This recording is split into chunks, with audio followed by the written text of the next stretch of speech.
Hello दोस्तों, मैं पूजा सक्सेना फिर से आपके सामने हाजिर हुई हूँ टीजीटी पीजीटी मैथमेटिक्स नोट्स के साथ में। आज हम वेक्टर अलजेब्रा को कंटिन्यू करेंगे। वेक्टर अलजेब्रा की एक सीरीज़ में मैं आपको कॉन्सेप्ट क्लियर करा चुकी हूँ कि भाई डॉट प्रोडक्ट क्या होता है, इसके अलावा उसकी कुछ प्रॉपर्टीज़ बता चुकी हूँ, कुछ आइडेंटिटीज़ बता चुकी हूँ। आज उसी सीरीज़ में या कहीं वेक्टर अलजेब्रा को ही आज हम कंटिन्यू करेंगे। चलिए दोस्तों स्टार्ट करते हैं। स्टार्ट करने से पहले मैं आपको बोलूं कि दोस्तों यदि आपको मेरी वीडियोस पसंद आ रही हैं, मेरा वे ऑफ एक्सप्लेनेशन पसंद आ रहा है, मेरा क्वेश्चंस का कलेक्शन पसंद आ रहा है, तो प्लीज़ मेरी वीडियोस को लाइक करिए, चैनल को सब्सक्राइब करिए, साथ ही बेल आइकन को प्रेस करिए ताकि मेरे नोटिफिकेशंस आपको टाइम टू टाइम मिलते रहें। चलिए दोस्तों स्टार्ट करते हैं हम क्वेश्चंस के साथ में।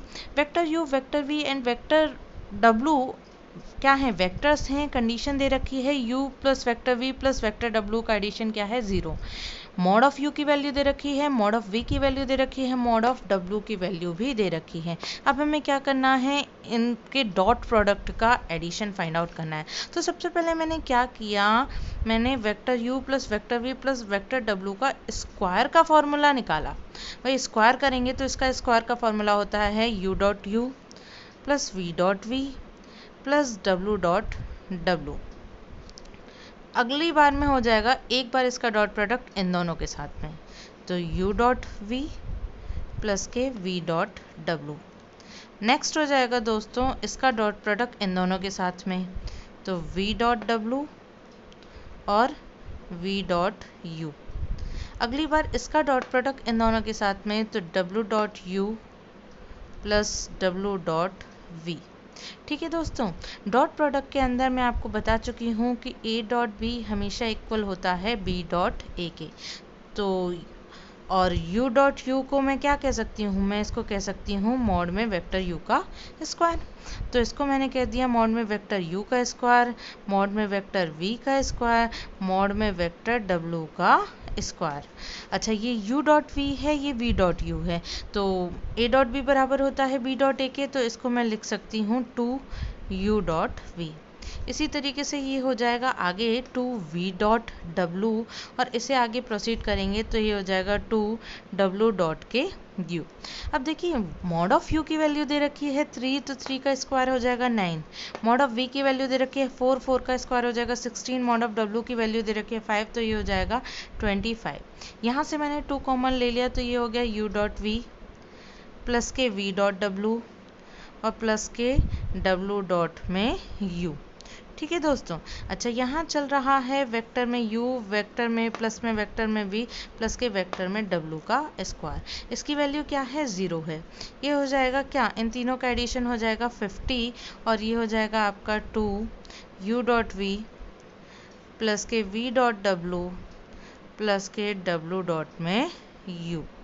ठीक है दोस्तों, इसे सॉल्व करेंगे तो 2u डॉट v प्लस के v डॉट w प्लस के w dot u is equals to हो जाएगा माइनस का 50।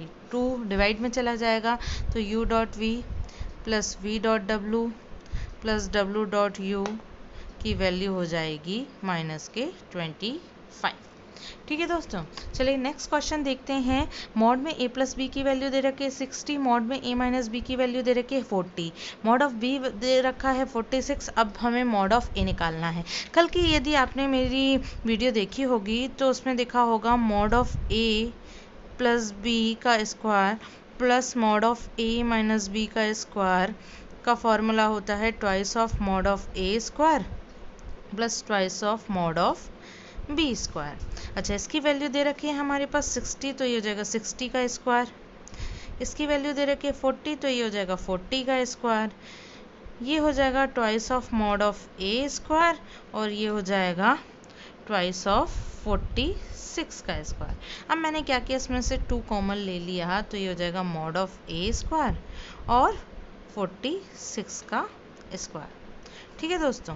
अच्छा, यहाँ 60 का स्क्वायर किया तो 3600, 40 का स्क्वायर किया 1600, इन दोनों का एडिशन किया तो 5200।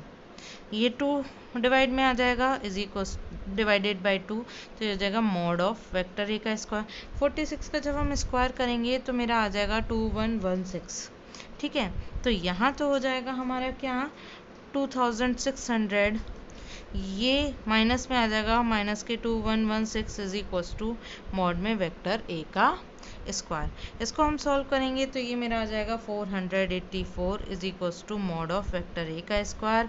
तो यहाँ से दोस्तों वेक्टर ए के मॉड की वैल्यू क्या आ जाएगी, क्या आ जाएगी दोस्तों 24। ठीक है दोस्तों, चलिए नेक्स्ट हम बात कर लेते हैं हमारे अगले क्वेश्चन की।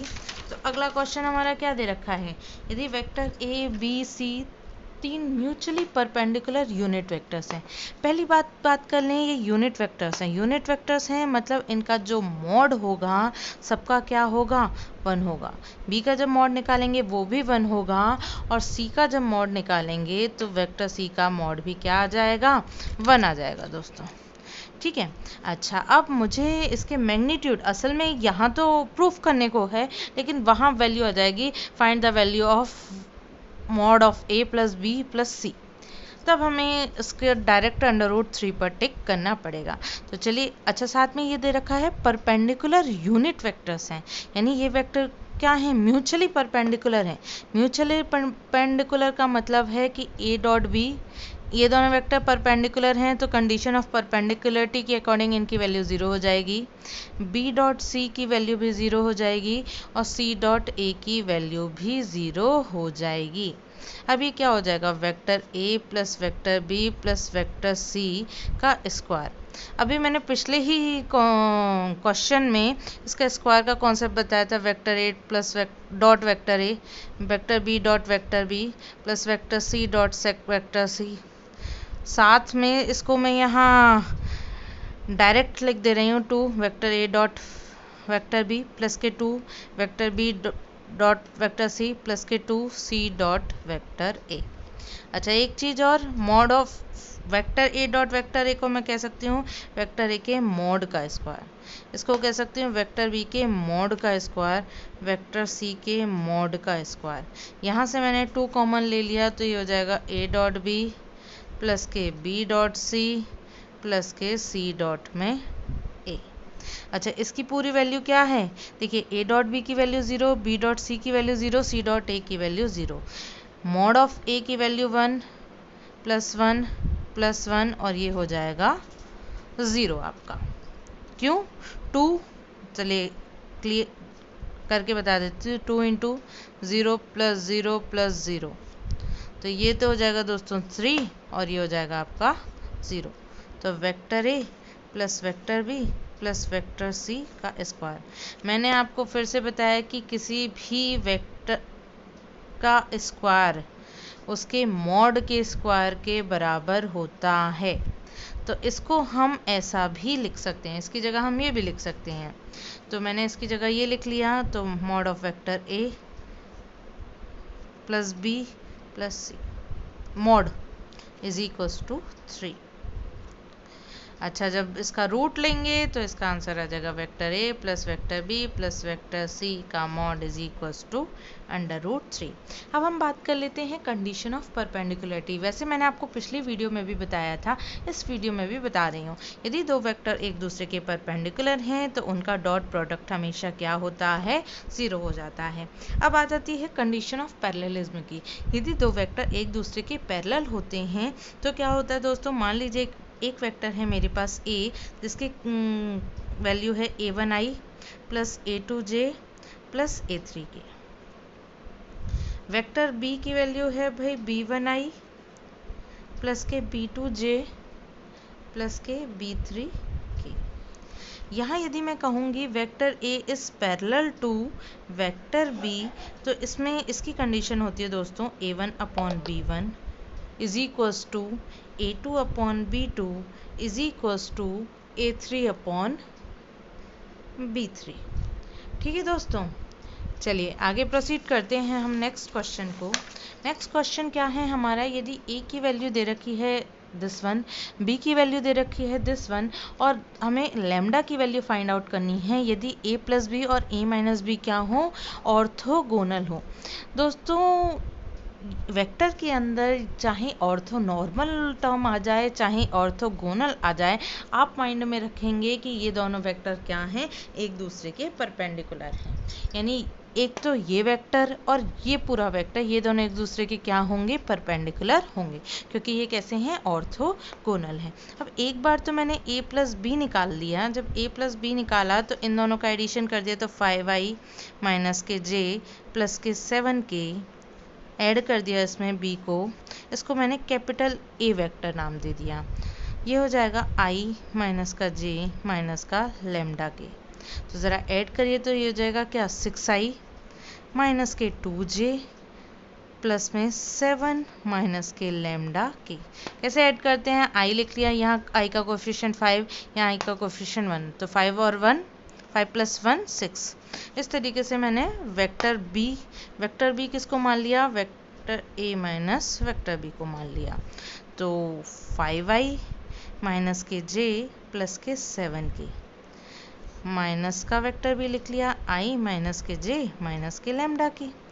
अब मैं जानती हूँ कि भाई माइनस करूँगी तो अंदर के साइन चेंज हो जाएंगे, तो इस तरीके से ये हो जाएगा हमारा 4i, यहाँ माइनस j है, ये हो जाएगा प्लस j, तो ये हो जाएगा 0j, और ये 7k है, यहाँ माइनस और माइनस प्लस हो जाएगा, तो ये हो जाएगा 7 प्लस का लैम्डा के। अच्छा, ये पूरा वेक्टर और ये पूरा वेक्टर एक दूसरे के क्या हैं, ऑर्थोगोनल हैं, तो मैं कहूँगी vector a and vector b are orthogonal. जब ये ऑर्थोगोनल हैं दोस्तों, तो क्या हो जाएगा, कंडीशन ऑफ परपेंडिकुलरिटी अप्लाई हो जाएगी, तो a dot b is equals to 0 हो जाएगा। तो 6i माइनस का 2j प्लस का 7 माइनस लैम्डा के डॉट, ये हो जाएगा 4i प्लस का 0j प्लस 7 प्लस लैम्डा के।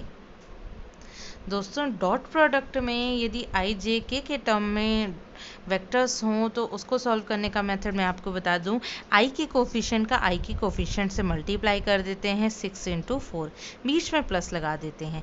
j का कोफिशिएंट क्या है, यहाँ पे माइनस का 2, यहाँ j का कोफिशिएंट क्या है 0, बीच में मैंने क्या लगाया, प्लस लगाया। यहाँ k का कोफिशिएंट क्या है 7 माइनस लैम्डा, यहाँ k का कोफिशिएंट क्या है 7 प्लस लैम्डा, इन दोनों का मल्टीप्लाई किया इज इक्वल्स टू 0। तो ये तो हो गया दोस्तों 24, ये हो गया आपका 0, और ये हो गया आपका a minus B, a plus B के फॉर्मूले से 7 का स्क्वायर माइनस का लैम्डा का स्क्वायर इज इक्वल्स टू 0। तो हो जाएगा 24 प्लस के 49, लैम्डा स्क्वायर उधर चला गया, तो ये हो जाएगा लैम्डा स्क्वायर, तो ये हो जाएगा दोस्तों क्या 73 is equals to lambda square. तो लैम्डा की वैल्यू क्या आ जाएगी, प्लस माइनस में अंडर रूट में 73। ठीक है दोस्तों, यदि दोस्तों आपको मेरी वीडियोस पसंद आ रही हैं तो प्लीज़ मेरी वीडियोस को लाइक करिए, चैनल को सब्सक्राइब करिए, ताकि मुझे प्रेरणा मिलती रहे कि मुझे आपके लिए ये वीडियोस बनानी है। यहाँ मैं आपको कोशिश कर रही हूँ कि वो सारे कॉन्सेप्ट अवेलेबल कराऊँ वेक्टर अलजेब्रा के जो एग्ज़ाम पॉइंट ऑफ व्यू से इम्पोर्टेंट है। यहाँ सारे क्वेश्चंस ना करा के केवल एग्ज़ाम पॉइंट ऑफ व्यू से इम्पोर्टेंट कॉन्सेप्ट और क्वेश्चंस ही मैं आपको प्रोवाइड करा रही हूँ। चलिए दोस्तों, फिर मिलेंगे दोस्तों, वेक्टर अलजेब्रा को कंटिन्यू करेंगे। बाय बाय दोस्तों।